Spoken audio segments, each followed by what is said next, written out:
Stay tuned for urban legends to ghostly tales of the paranormal, because now it's time for Message on the Wall. This is Message on the Wall and Al Capone.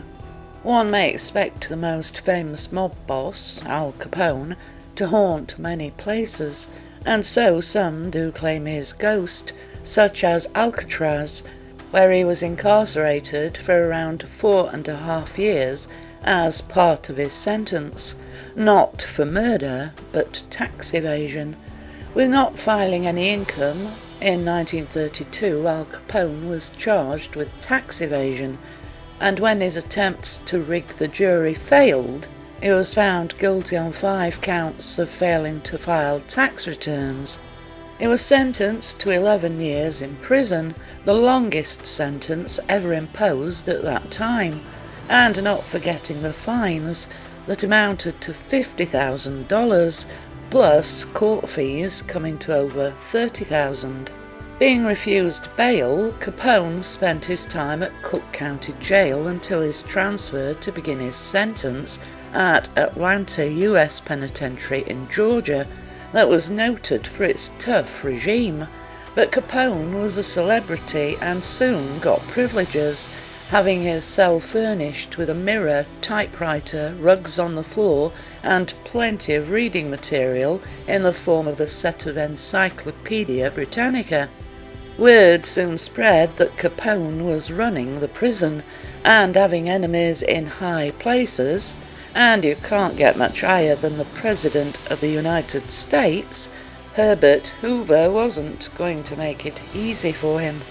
Without prior warning, Capone was taken to Lincoln Heights, now out of commission and said to be haunted, though Capone only spent one night there before being transferred to Alcatraz.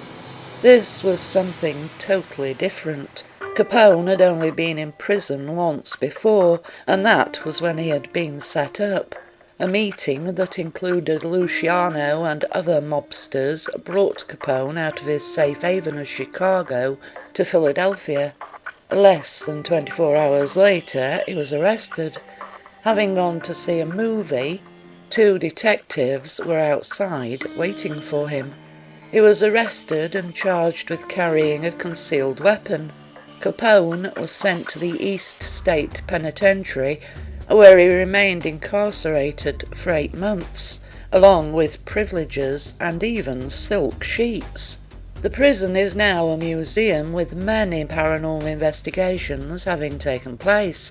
It's said that Capone haunts there, maybe being attracted to the fact that his cell is how he left it, with a comfortable armchair, a desk to work from, ornamental rugs, and a cabinet radio for entertainment.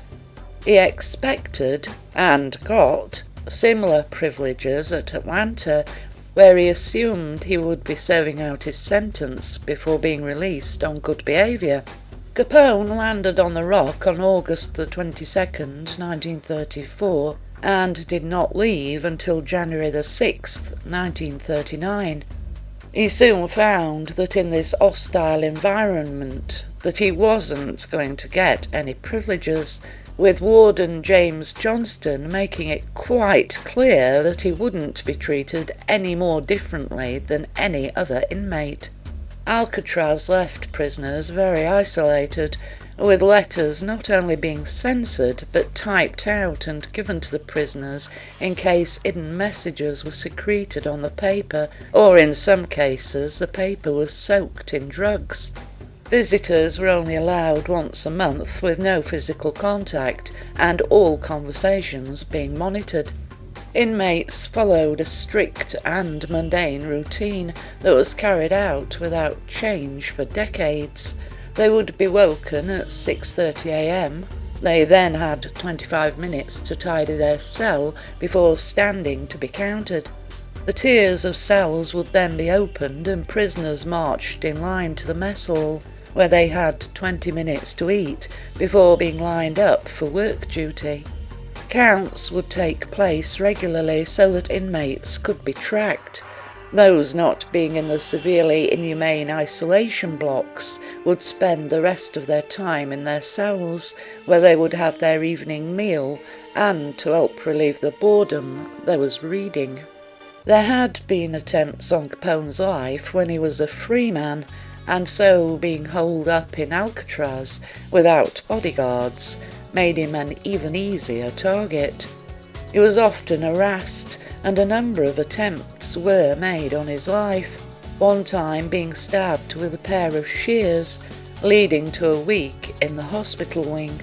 Capone was allowed to remain in his cell rather than to go out into the exercise yard. In this strict day-to-day living, the thing Capone seemed to get the most joy from was a banjo that he would play, particularly when everyone was out on exercise. Strangely enough, banjo music has been heard around the area of Capone's old cell. It's said that many ghosts haunt the old prison, though these have only begun to be told since it became a place for tourists, as none of the inmates ever mentioned the place being haunted. But why would anyone want to haunt a place of such misery, where they didn't even die, such as in Capone's case? Is karma dealing him a blow in death, for he was said to be responsible for many deaths that he ordered, with some by his own hand. But Capone always had an alibi, and so there was never sufficient evidence to bring him to trial. He was also loved by the people, being seen as somewhat of a Robin Hood, and I suppose he was, except that he took money from anyone in giving the people what they wanted, that being gambling, prostitutes, and during the Prohibition, alcohol. He made those in power rich with bribes, and when the poor became poorer, he set up food kitchens and handed out clothing during the Great Depression. It was a murder that the authorities couldn't prove he was involved in, that his adulation began to dissolve. People weren't so much angry about the killing of one gang by another, as it was a common day thing, but it was the way in which it was carried out, leaving its own ghosts behind. That being another story.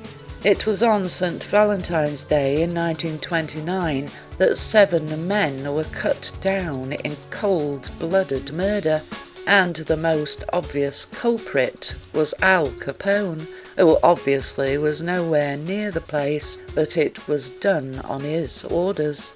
George Bugsy Moran had been a thorn in Capone's side for quite some time, often hijacking his bootleg as it came in over the Canadian border. Moran received news that a hijacked shipment was due in, and on February the 14th the gang met up at a garage and haulage company on North Clark Street. Moran himself was supposed to be there, but was running late, and that was his run of luck. As his car turned onto the street, he saw what he thought were police cars, and so continued going. It was only later that he found out how lucky he had been, for it was far from a police raid. It's thought the murderers were keeping a watch on the building and mistook Albert Weinshank for Moran, as with it being a cold day he was well wrapped up.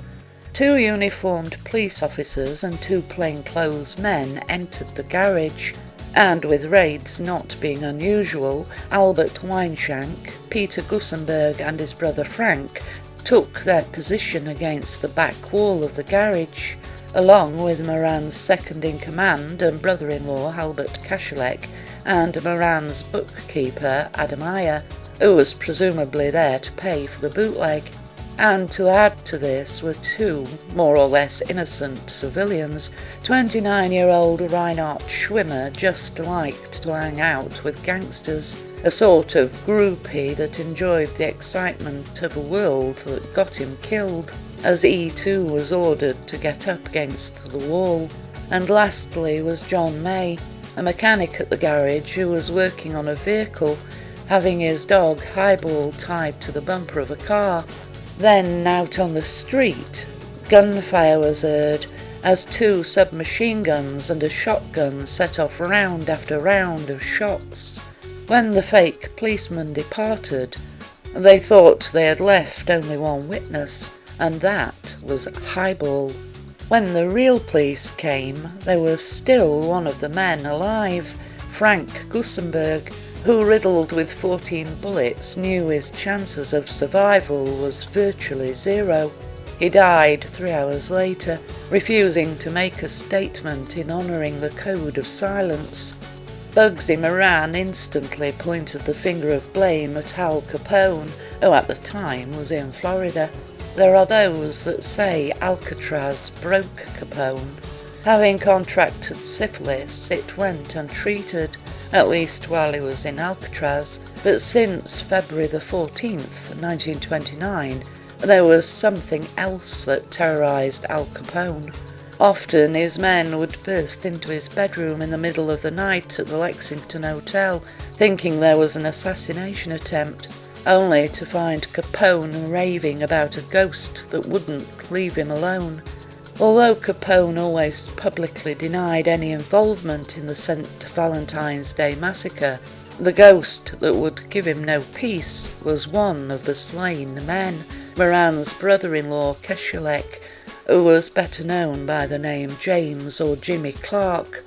While spending 8 months at the Eastern Penitentiary, inmates claimed to have heard Capone in his cell, screaming and begging Jimmy to leave him alone. The syphilis can't very well be blamed, as this was long before it took hold, and if it was a guilty conscience, why would it be Moran's right-hand man? Why not one of the more innocent victims, such as John May, the mechanic?